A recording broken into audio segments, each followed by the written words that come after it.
Good afternoon, ladies and gentlemen, to all of you who are joining us for this very interesting topic that we're going to discuss today.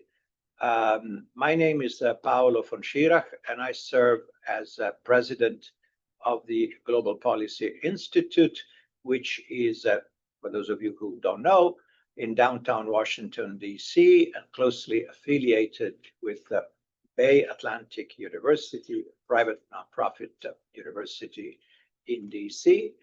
And, joining forces between the Global Policy Institute and the university, we are beginning an interesting new activity, which is the GPI Africa program. With, as the headline indicates, its aim is to shed light on what's going on the continent. 1.4 billion people, the only region of the world, if I'm not wrong, where population is growing, whereas there is a stagnation or even decline of population in anywhere else, Europe, even here in the United States. So young continent, many new things happening, big transformations that have already happened in terms, for instance, of digital penetration. I remember many years ago in which the average internet penetration in Africa was 10%. Today's another story, completely different, night and day, just to give you a sense of how things change and are modified. There's a new generation of young Africans who are completely, at ease in the world of technology and access to information and understanding all kinds of things that before they couldn't, simply because they had no access. But this access exists. Anyway, these are just general ideas. But without taking too much space here, I would like to introduce my colleagues here, particularly our speaker, who is Dr. Zelalem Mengistu. He calls himself Dr. Z for practicalities.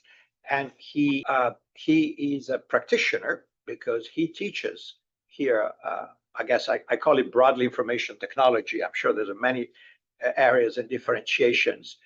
There are many other, very highly qualified practitioners who teach in that department. I look at all this with awe because as a social science person, I know nothing, I confess, about the technical, about the technical issues, the pitfalls, the challenges, the possible areas of evolution. And also with us, it's a Professor Una Jajawachuku, who is both the chair of the general education program here at Bay Atlantic University, and also she's doubling as director of the GPI Africa program.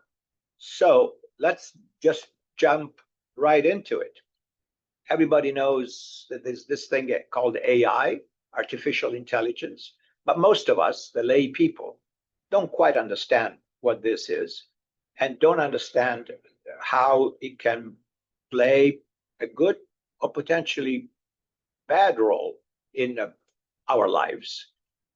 We know that literally hundreds of billions of dollars, even just here in the US, have been poured in and will be poured in to continue to make progress in this area, just in terms of the electricity necessary to run AI data centers. We're talking about astronomical numbers, which gives you a sense, if nothing else, that parts of our society are completely vested and say, hey, this is big, we got to be in it. It would be crazy not to. So that said, I want to leave it to the expert, to Dr. Z, to tell us, we lay people, illuminate us, tell us what AI is, Dr. Z, and then we'll go deeply in trying to understand how it is already affecting, maybe, or it will affect, in whatever way, Africa. Floor is yours. Thanks so much, Professor Paolo, for an outstanding briefing or introduction. And those who are joining today, online. Thank you so much for having you, and thank you for coming. And I was really impressed by this program, especially as you said, Africa is growing, so it's timely. And with the advent in information and communication technology, I'm really happy to be part of this course. That being said, in layman terms, AI or artificial intelligence, it's just the ability or the capability to do, process, and execute tasks which using a human's intelligence without the presence of humans. You just fed the data and you don't need humans. So it's simply doing something which humans used to do in a more efficient and better ways. I'm sorry to interrupt you, but so I just wanted to clarify that Please, can you raise your volume of your voice so everybody can hear you? In addition to being faculty, you also have your own company, Raspoint, that you started operations. Could you throw more light on that before you jump into AI, please? Oh, sure. Yeah. So since 2021, I'm a CEO for Raspoint. It's a cybersecurity firm focusing on emerging technology at a global level.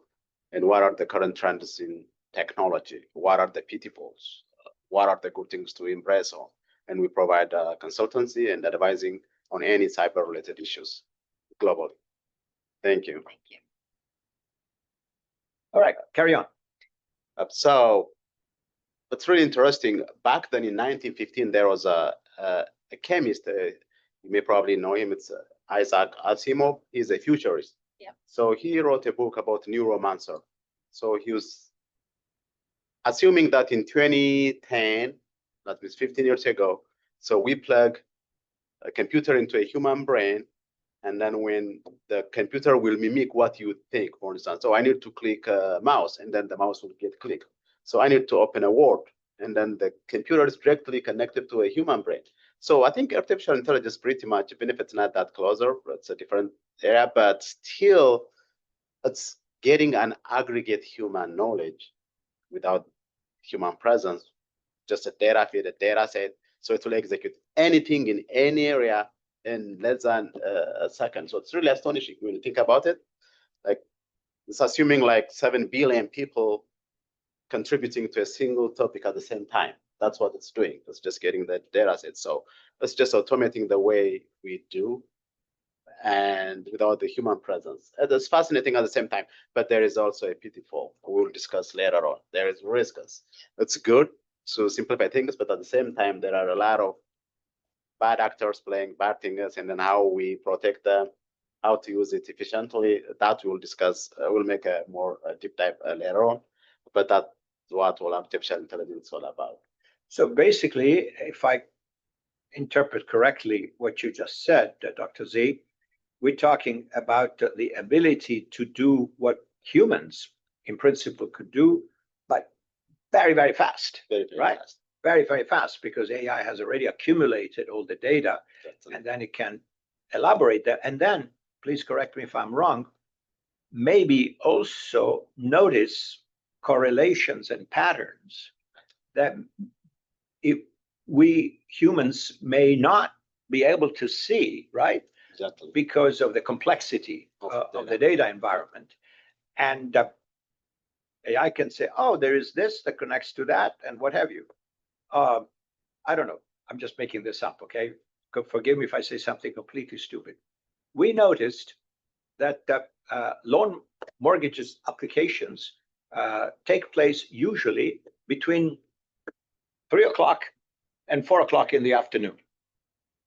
That and that also affects the fact that loan officers may be tired at that time, and that may affect how many people are turned down. I'm just making this up, of course.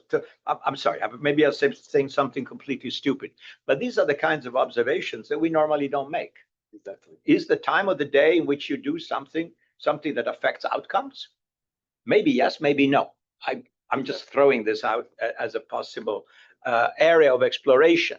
And this may affect all kinds of other areas of public policy, economy, education, and you name it. All right, so we understand this is a tool. of course, the fear of people, oh my God, this is a tool that's going to escape us and it will become self-guided and it will actually exclude us, you know? I remember the movie when I was a kid, was that Space Odyssey? And you had the onboard computer, which was called HAL. And why was it called HAL? Because this is the first letter that came up from IBM, right? H for I, that was the, so, and it says, the guy says, HAL, open that door. I said, no, I'm not going to do that. Because if I do that, and something to that effect, you're going to disable me. So I'm not going to do that. So you're my prisoner. So the guy, the astronaut, is prisoner of the onboard computer, which became essentially the captain of the ship. Now, is that scenario totally preposterous? I leave that to the experts. I have no idea. But the very fact that people are thinking about it, it's something. So let's dive into our topic, Africa. Give us a sense of how you believe that IT in general, and in particular, certain known or projected AI tools could improve, facing the numerous challenges, but also opportunities that are out there in Africa. And again, keeping in mind, this is a horrible oversimplification. What is 54, 55 countries in Africa? It's not like it's all the same. It's not one country. It's many countries, different cultures, different languages, different climate, different religion, and on and on. So we have to be careful in overgeneralizing. But tell us, in your own mind, where do you think that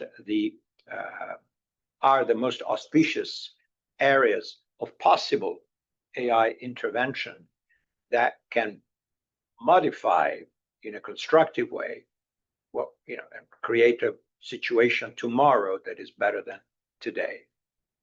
Any favorites of yours? That's a very good question.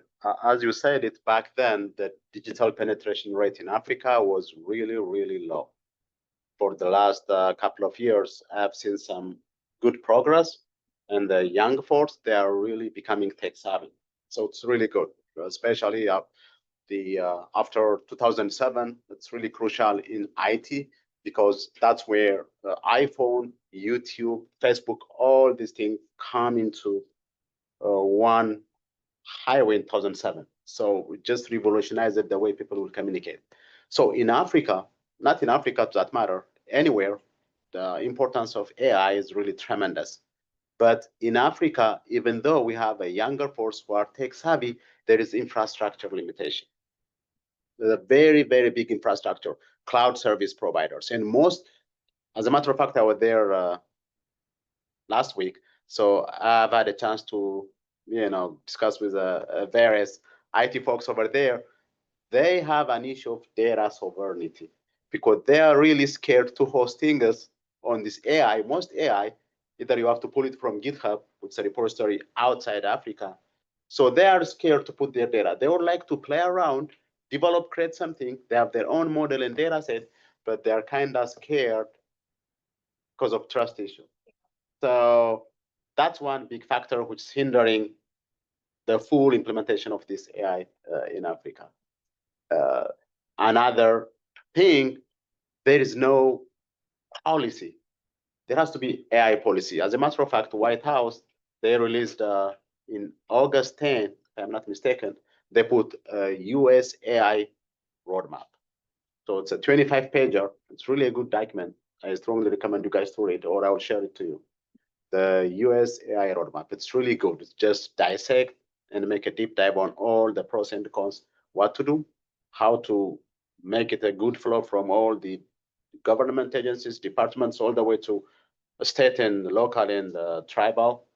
We have to have that type of thing in Africa because you have to have, otherwise you are putting the cart before the horse. If you have the technology without a clear policy, without a clear AI roadmap, without a clear infrastructure, and without a skilled personnel, manpower, you need those three before you start making a deep dive on AI. But there is an awareness. I have seen that. In Rwanda, they are doing great. Nigeria, they are doing great. Kenya, they are doing great. Ethiopia, they are doing great. the young population, they are really coding, doing a lot of things, but there are three bottlenecks which I observe: but infrastructure, policy, and then lack of skilled personnel, not on IT, but on AI.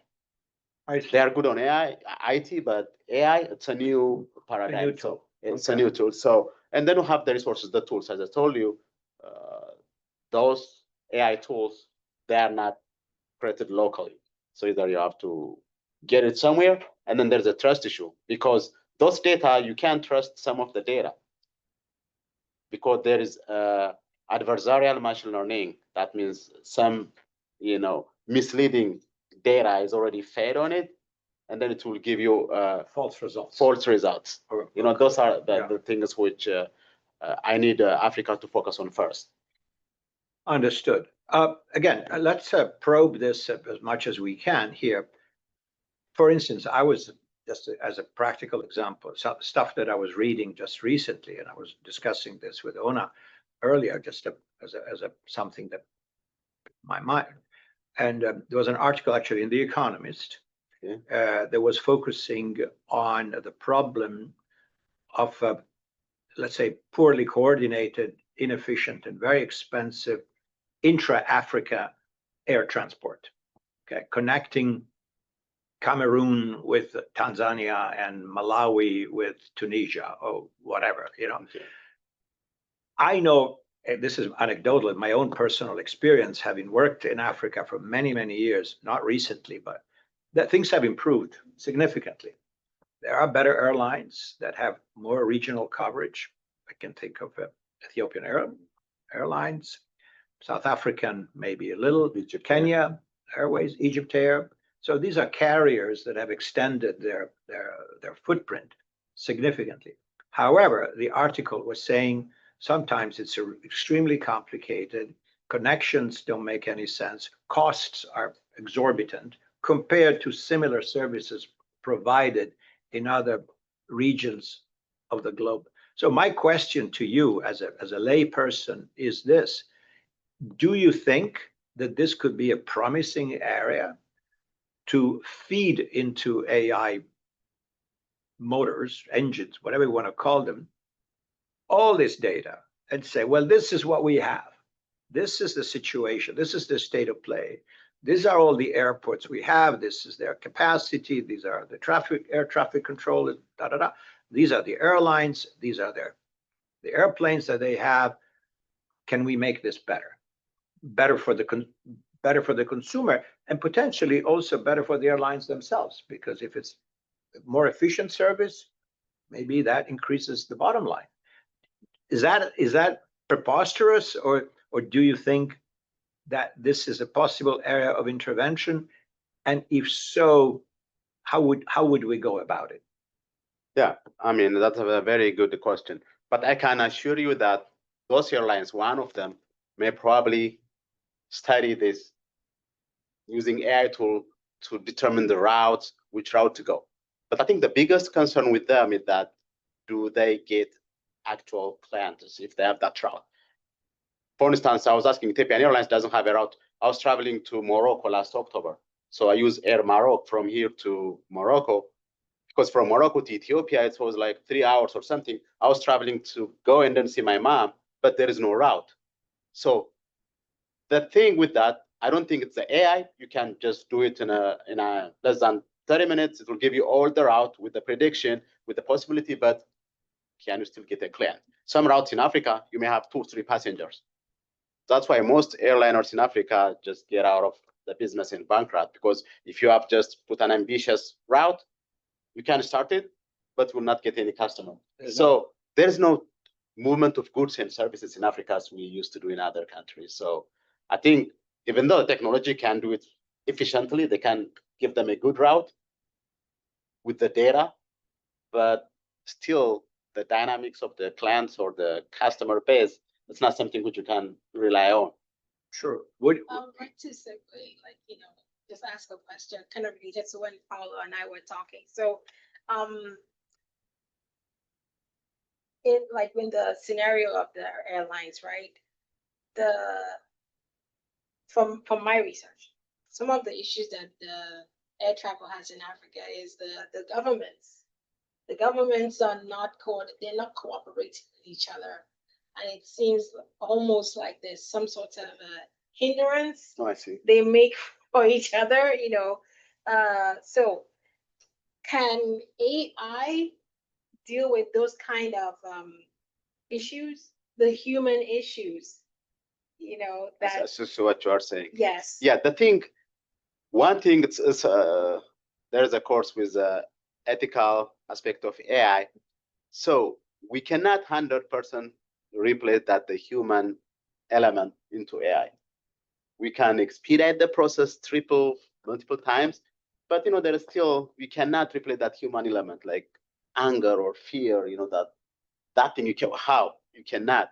So the same thing, politics. It's hard to replace politics with AI because that human element is subtle, so you cannot comprehend it. I mean, it's a step that you cannot dictate as a code because the thought process is so powerful. Yes. 99% we can replace it, but that 1.099 or whatever point of the human element, the feeling, the emotion.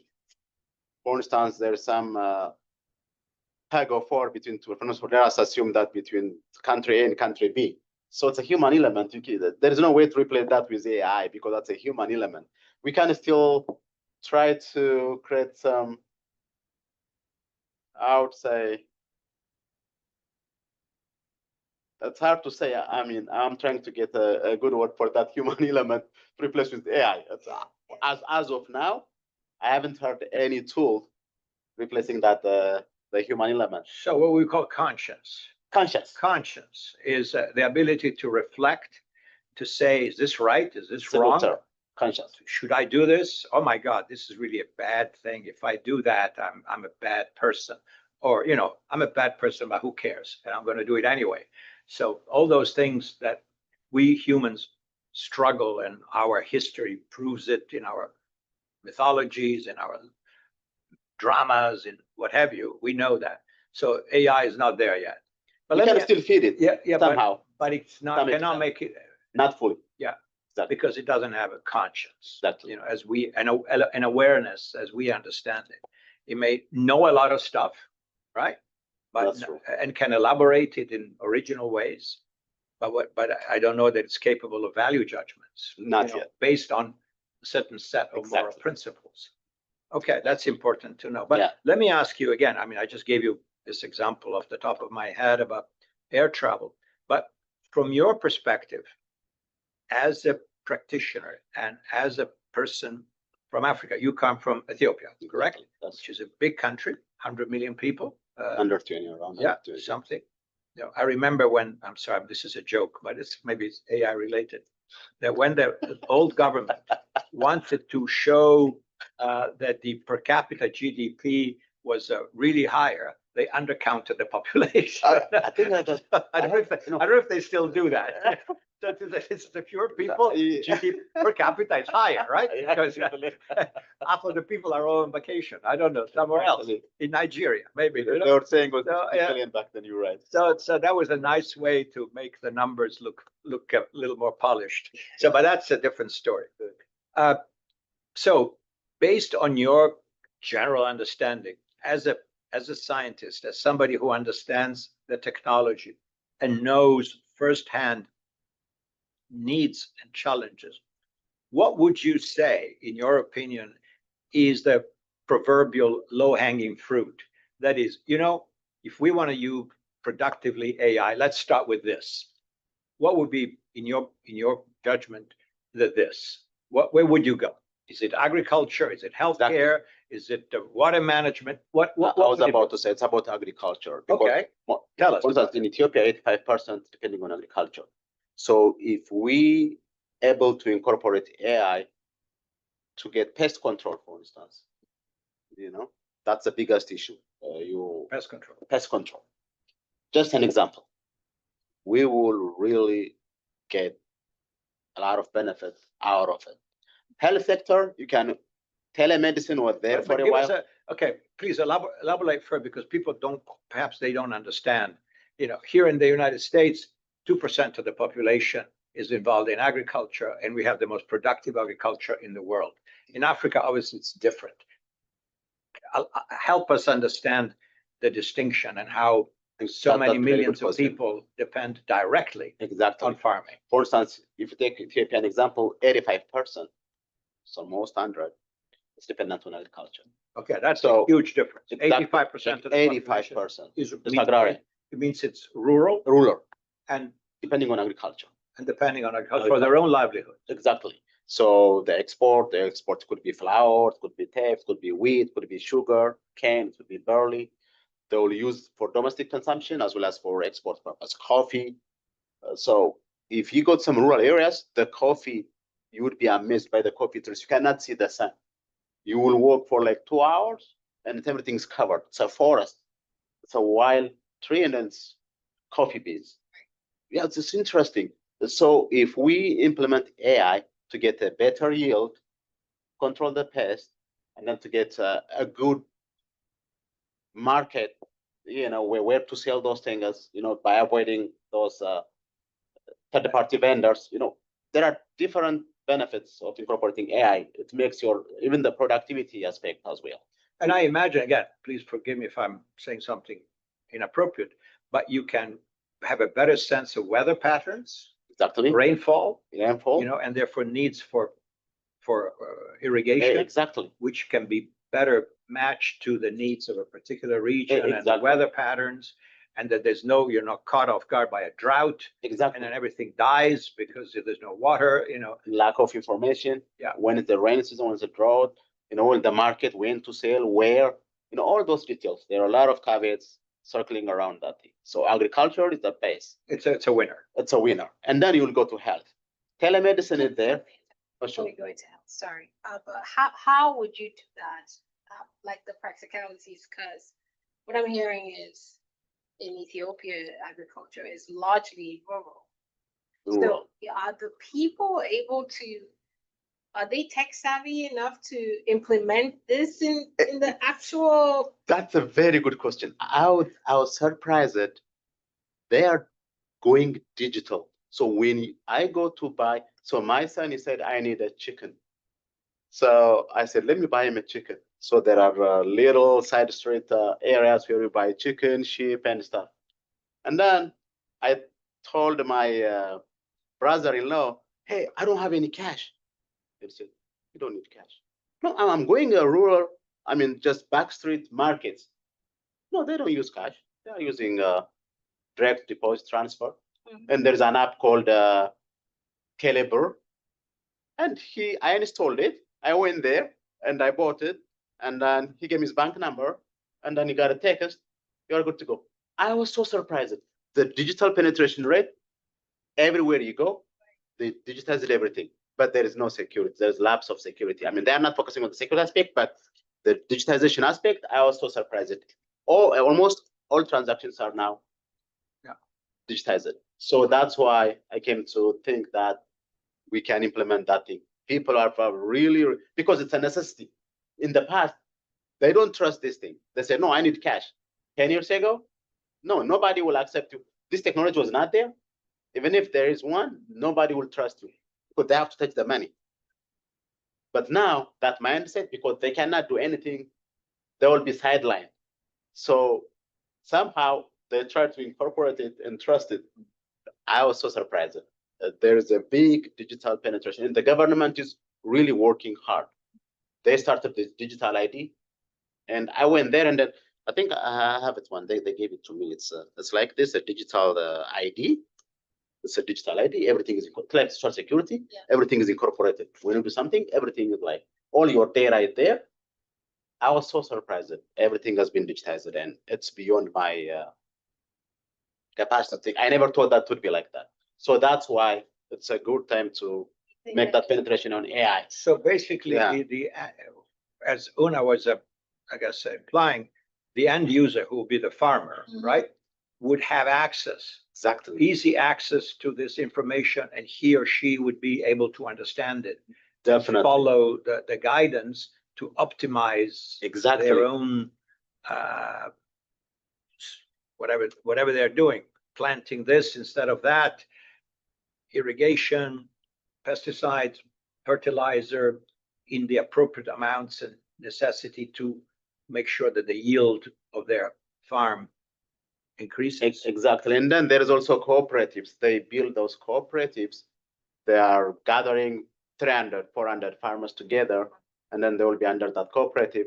They mechanize the irrigation process, all the cultivation, the harvest, everything. So they have an office, and then they got this training, and then it's unbelievable. So like they are making it instead of making like separate, they are creating those cooperatives, and then it's easier to train, teach, and then implement the technology.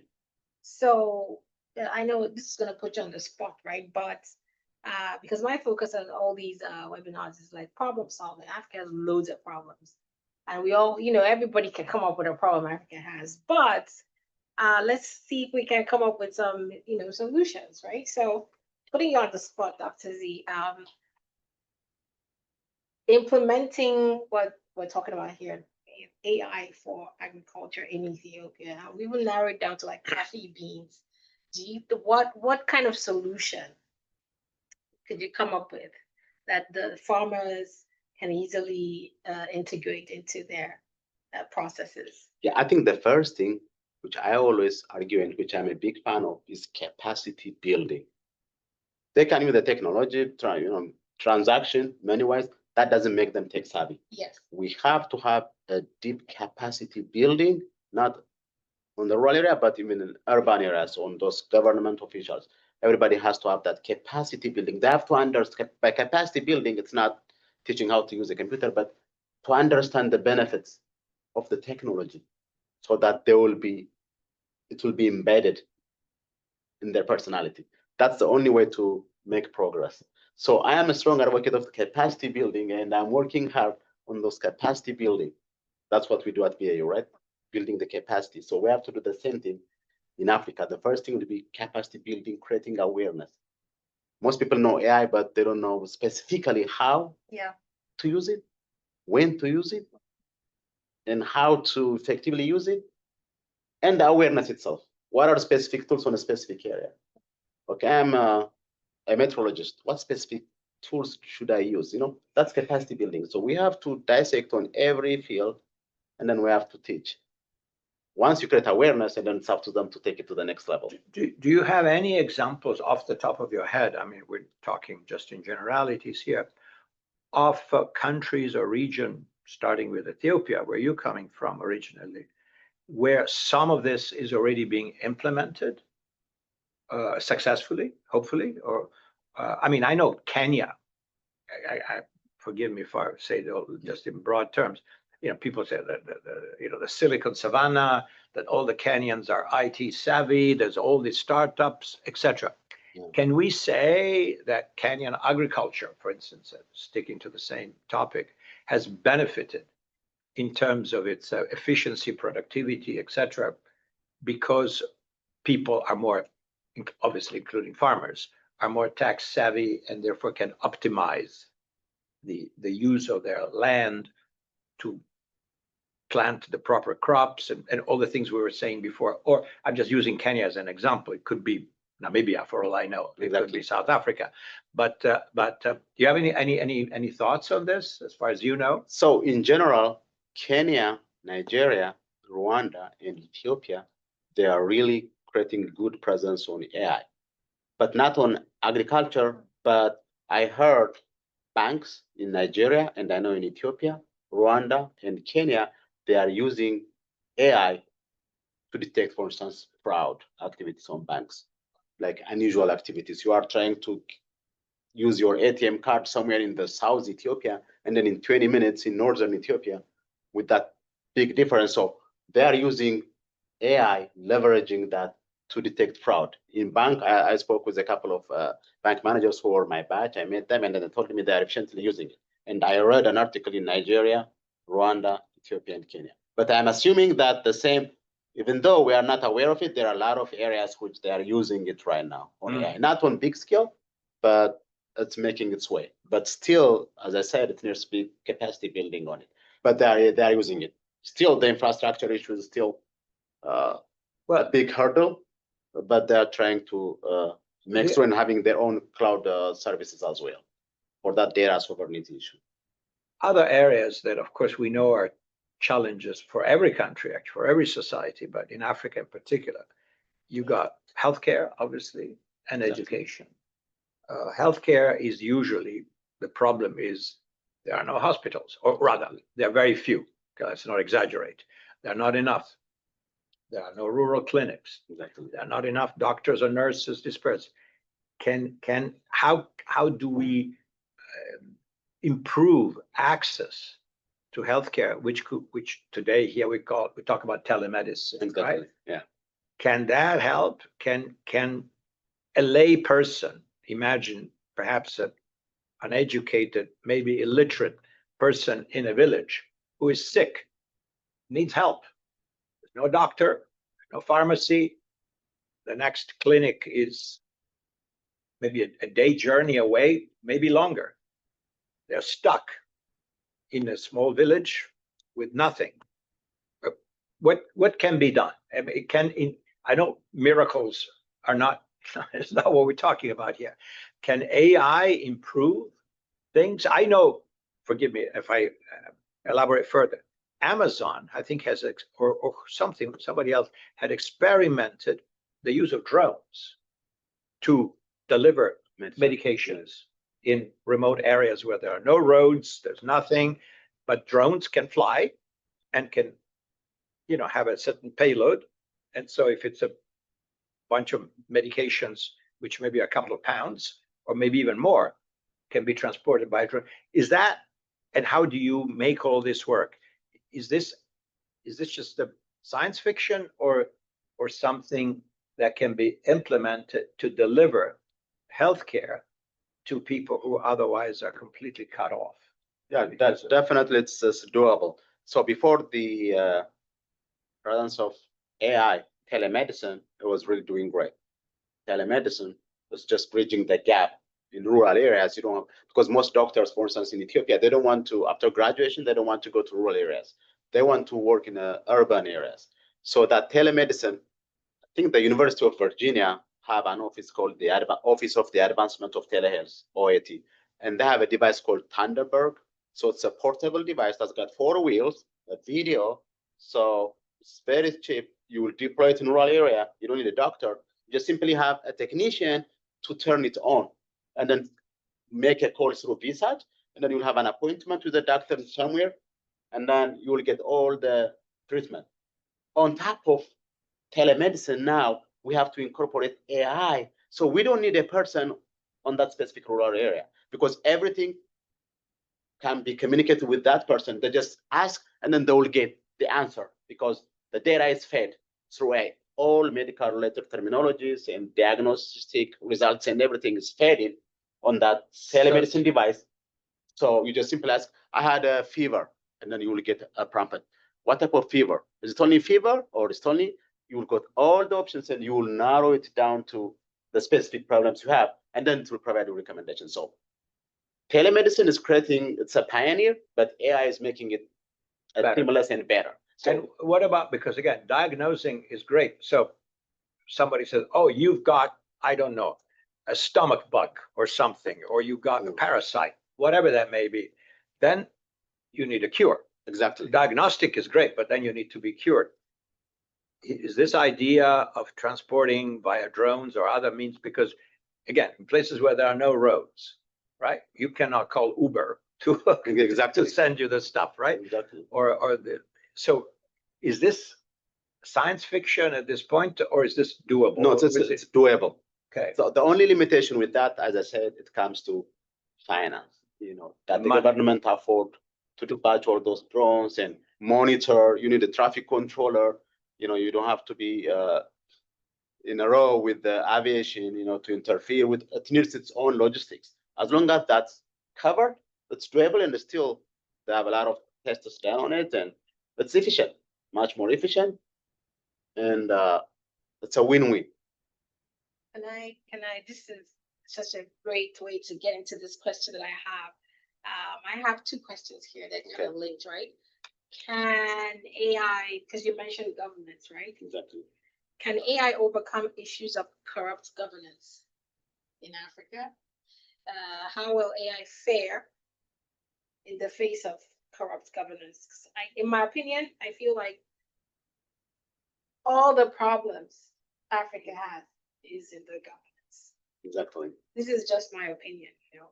So this is a big issue. Exactly.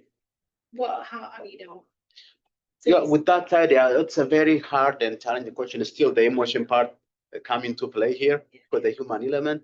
So how we evade, they will try to evade detection, but the best way will be to create a seamless workflow through AI. Maybe that will minimize the corruption, like creating an automated workflow which requires less human intervention, right? So that way, because I have seen that when I get this card in the past, when you want to get some ID in Ethiopia, there are like maybe 2,000 people, and they would say, could you please come back after a month? And then say, no, I don't want to come after a month. Could you please do it in the afternoon? I said, okay, I need something. Okay, you'll get something. Now, what they did, they will automate it. When you go there, you'll just register yourself, and then you will get an automatic queue, and then to tell you all the workflow process. There is no human intervention on it.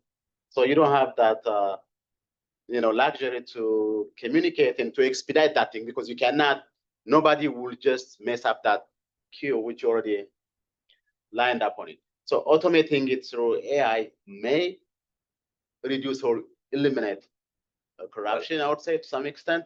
It's still somehow challenging, but it's doable. Minimizing the human intervention to, process a specific task.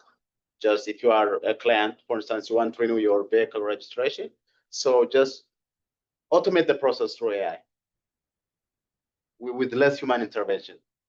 The more you minimize the human intervention, the better the chances are to mitigate corruption, at least to begin with. Right. And then down the road, you will refine the workflow and then completely try to eliminate the issue, I would say, if I address your question. Yes. Yeah. That's also obviously a big issue, clearly, which also it's about the formation of human capital in Africa is education. Exactly. And of course, now, this is before AI, again, even I got involved in some of these things in development projects I was working on. Clearly, the internet penetration, right, makes distance education not a dream, but Exactly. much more tangible. I mean, people have the platforms, cheap laptops or computers. Before, it was astronomical. The cost of that, the cost of an internet connection was astronomical. Exactly. Then the cost of the computer was completely, even the cheapest ones for us would still be completely out of reach for most people who make a few dollars a day. So now these barriers to entry, I wouldn't say have been eliminated, but have been lowered significantly. So there is access. Okay. Does this make the hypothesis of a distance learning, via internet with the additional support of AI? In other words, is AI going to make a huge difference, or this is going to be pretty much what it is? You got somebody in a big city, it's in Pretoria or in Lagos or in Nairobi, designs the courses, they fit it, they send it all out, and then there are all the people who are enrolled wherever they are, and they do their things and get an education. Yeah. Is that a formula? Because clearly, again, if you think, oh, no, we need to build schools in each district, in each place, that's going to take forever and cost an astronomical amount of money if you want to do brick and mortar structures. Yeah. And deploy teachers and all the equipment so that students can go in person. Of course, this would be the ideal setting. This is what we do here at BAU, but we are in Washington, D.C. We are not in the bush, and we in countries that have limited budgets. So what's your take on that? Can we think of a leap forward in access and benefit from more sophisticated tools for distance learning that can benefit the young generation that is now, coming of age and looking for formation and learning things and, and using those skills professionally later on in life. Yeah, exactly. How does that work? Yeah, that's a very good thought. The platform was there through Blackboard or Canvas or any other feature. AI is just making information more accessible. So it's just adding that little pie on the built-in module already. But we have to be wary of that AI has, especially from the distance learning perspective, it's better for AI to replace only a specific areas. For instance, instead of having a physical library, you have to have an AI-enabled library, so you will minimize cost, and then you will provide much more efficient and effective information for students. But just replacing everything with AI, it's not, especially from the education perspective, is not recommendable. But at least using Why not? Why is it not right? Because if students are more dependent on AI, they will be less creative. It will impact their cognitive skills. Yes. They will be more dependent on it. And then their thought process will be dependent. It's like sending your brother money and then he will keep working. And then you kept on sending him. And then we are just killing him, right? Instead of just trying to teach him so that he will be self-sufficient. So AI should, it's my personal opinion, it's a subjective one. It should only replace specific things to automate process to make it more efficient, not replace the status quo. Otherwise, to impact, especially on education system, we have to be careful. Yeah. And do you think that as things are today, and then the future hopefully will be better, that the quality of education, that the average, I know it's hard to say because I'm sure it varies a lot from place to place, but that the student in Africa who relies entirely on distance learning, on internet delivered courses and instruction, they are on par with those who benefit from the physical interaction with their teacher and classmates in a physical structure, or we're still not there. I mean, in other words, because one thing is doing things, the other thing is what kind of quality are you delivering? Exactly. How much does the student absorb?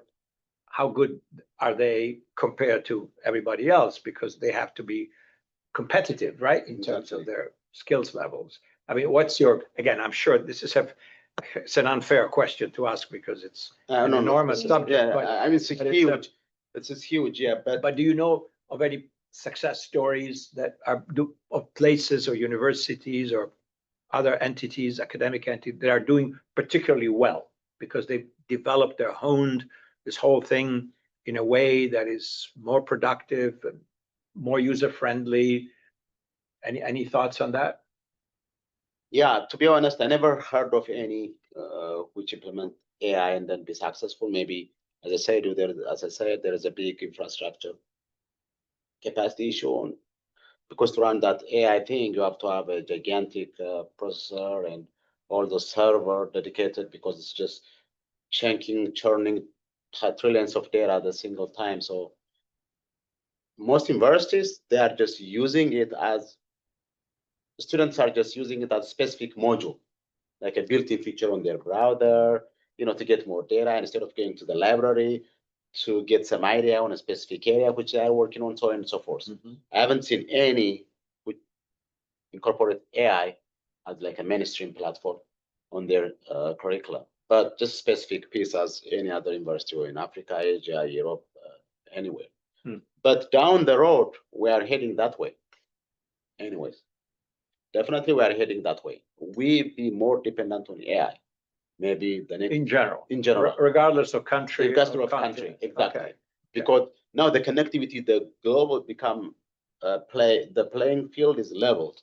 So data is just going from point A to point B, from north to south instantly, as opposed to 2-3 months back then in the days. Now the digital penetration rate globally, single news is just traversing like less than a second. So I am assuming that there will be a same thought process, especially on the education sector, and AI make information more available and more reachable to those areas where it could have been hard in the past. Let me ask you something else, which is more kind of upstream, because you mentioned it before under the broad rubric of capacity. Of course, you're talking about human capacity. Exactly. But there's also the huge challenge, again, unless the technology changes dramatically, that we know that to make AI data centers function, we need an enormous amount of electricity. And as I said before, I am aware that here in the United States, where we consume more electricity per capita, probably, I don't know if certainly any other large country in the world, I think that the average American consumes electricity in a day that the average African consumes in a year, or something crazy like that. Yeah. Maybe I'm wrong in the ratio, but there's a huge gap. So considering that AI data centers require enormous amount of electricity, and the reality of lack of electricity in Africa, 600 million Africans have no electricity at all. Forget about AI. We're talking about light bulbs. We're talking about, you can't have a refrigerator, which already in certain places may appear like astronomical. So how do you, again, we have a challenge here because many experts say, hey, we don't have the juice in America. We project this and that and the other. There'll be so many data centers here and there. There's just not enough electricity to power them. How that will be solved, I have no idea, but I know it's a big problem. But I think if it's a big problem here, obviously in Africa, it's 100 times bigger. Exactly. And so can you do more with less?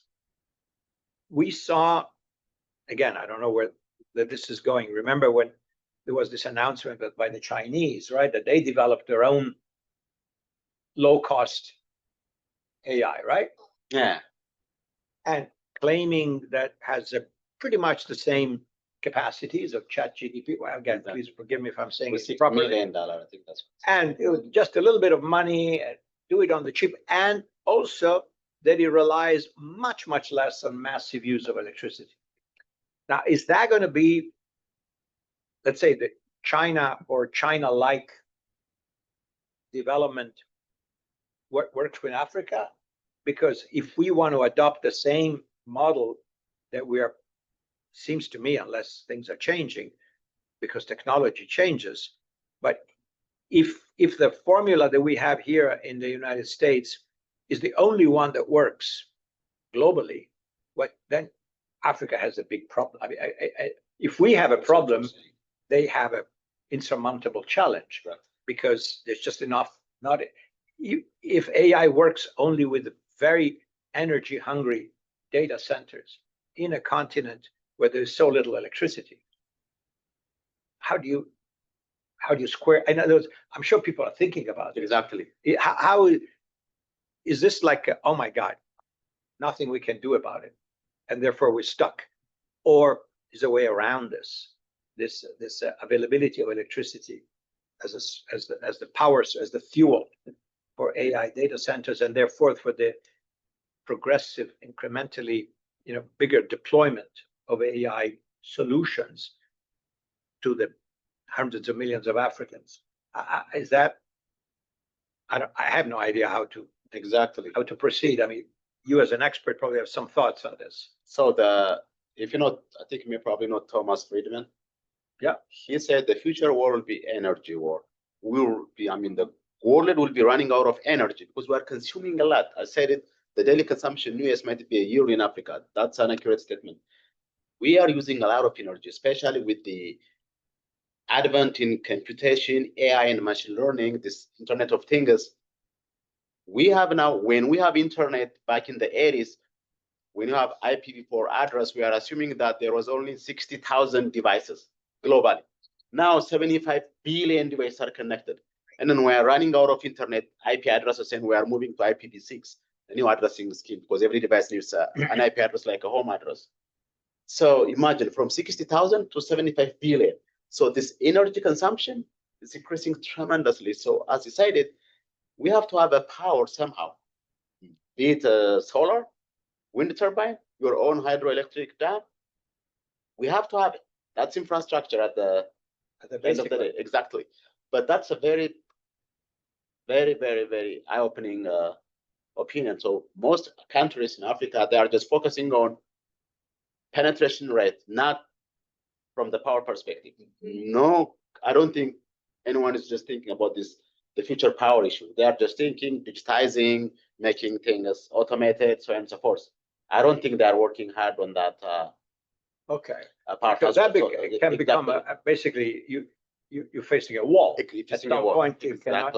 Sorry, Exactly. we would like to do this and that, but we cannot do because we don't have the power. Exactly. And until the power is supplied through whatever means, this is not doable. Again, Exactly. I'm not sure how high on the agenda of governments that, of course, have so many different challenges. But you know, it should be number one priority, because without knowing it, it will be too late. Yeah, I remember again in Addis Ababa when I was working there. Every day there was a power outage. Exactly. Not dramatic, but an hour or two, or this and that. And of course, everybody was here. The power goes out. You start hearing the cranking up of generator, and all that. But that's a horribly expensive way of doing anything. You know that better than most. Exactly. And in South Africa, they had this problem for years. Now it's a little bit better, but again, it's endemic.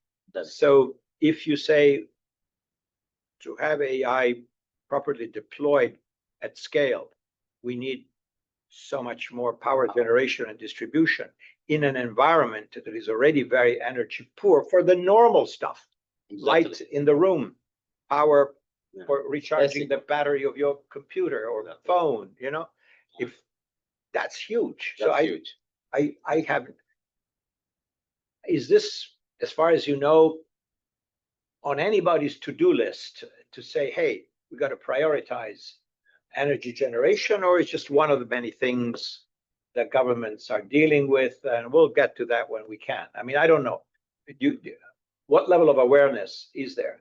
Because otherwise, the digital divide that we were hoping it would be bridged will become bigger, because the whole world is on AI and this and that, and Africa is left behind for lack of electricity.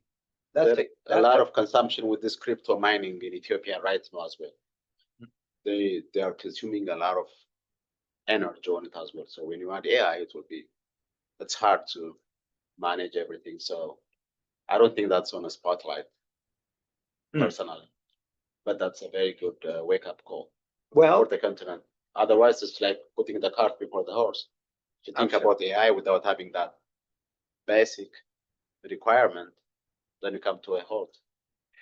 Well, since we're getting to the end of the time allocated for us, do you have any closing thought on, or Ona, if you have any comment, or so that we can close this very enlightening, for me, really, eye-opener session about the challenges, the opportunities, as you described them, but also the challenges of deploying artificial intelligence on the African continent. Any parting thoughts? I have a question. And our Una has a question. I don't have any comments. I have a question. I came with a bunch of questions, and it's kind of related to what we're talking about now, the power aspect. Is Africa ready for AI automation? Not yet. Not yet. Yeah. Do you think we'll be ready in 10 years? In 10 years, definitely, because they are doing the groundwork right now. The coders, you will see thousands and thousands of young coders developing code, getting their homes, really creating models. I've seen a lot of talent, but still the infrastructure is the basics. This power generation. Yeah, that's what the infrastructure and the policy, the AI policy. You have to have a policy too. The infrastructure by itself doesn't take you anywhere unless you have a stringent policy on AI.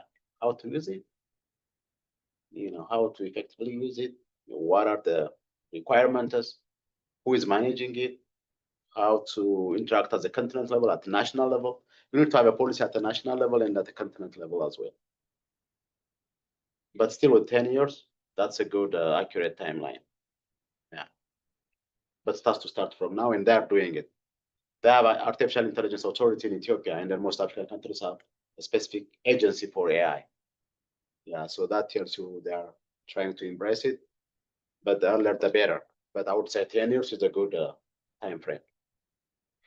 Well, ladies and gentlemen, thank you, Dr. Z. Thank you, Una. I think we're getting to the end. As I said, if I can, you kind of allow me to have a parting thought here, I would say that until the 1990s or so, there was a real danger of Africa being on basically a different world, not digitized, not connected, and therefore the world goes on its merry ways, and Africa remains underdeveloped, rural, with corruption and all these other problems.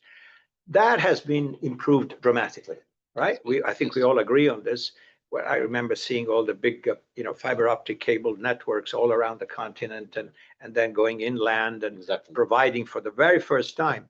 When you go from one advantage of being late is that you get the latest. Yeah, exactly. Once you get it, you get the best. And for many people who had no idea about anything because they were disconnected, all of a sudden to be online, just like everybody else, whether they are in Tokyo, in Mumbai, or in London, or it's a big deal. That creates knowledge, awareness, sense of how the rest of the world is working, and all that. But as you were saying, Dr. Z, there's still major challenges. We all hope that the policymakers are aware, and that those who have the financial means to make the investments necessary to further this advances, make the right investments, and I realize what's the good bet, and how does one help the African continent, reach the level of everybody else and maybe surpass it. Who knows? We know history works in funny ways. It's not that those who are on top are always on top and those behind are always behind. Doesn't work that way. So with that thought, I would like to thank my guests, my co-moderator Una, and our guest Dr. Z, and we thank all of you who have followed us online, and this webinar will be posted, and so it will be accessible later for anybody who wants to watch it again or share it with their colleagues and friends. And with that, again, my name is Paolo von Schirach, President of the Global Policy Institute, and we're happy to begin this series of the GPI Africa program with this very important topic of Africa and artificial intelligence, if you wish. And we stand adjourned. Thank you. Thank you. Thank you.